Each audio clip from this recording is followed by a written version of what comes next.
উম্মত, আমি 23টা বছর টানা তোর জন্য কেঁদেছিলাম উম্মত।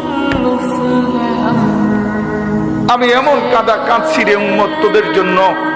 এশার নামাজের পরে দাঁড়াইছি, ফজরের আজান পর্যন্ত আমি আমার মালিকের কাছে তোদের জন্য, উম্মতের জন্য চোখের পানি ফেলে কাঁদছিলাম। আমার এত চোখের পানি তোর দিল গলাইতে পারলো না। আমি তায়েফের পাথরের আঘাতে আমার পিঠটা চালনির মতো ছিদ্র ছিদ্র হয়ে গেছে রক্তে।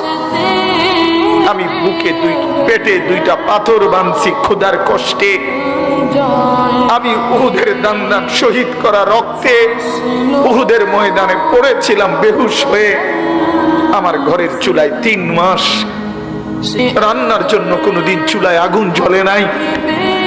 আমার এত চোখের পানি, এত রক্ত, এত ক্ষুধার কষ্ট, কিছুই তোর মন গলাইতে পারলো না, তোরে সেজদা দিতে পারলো না।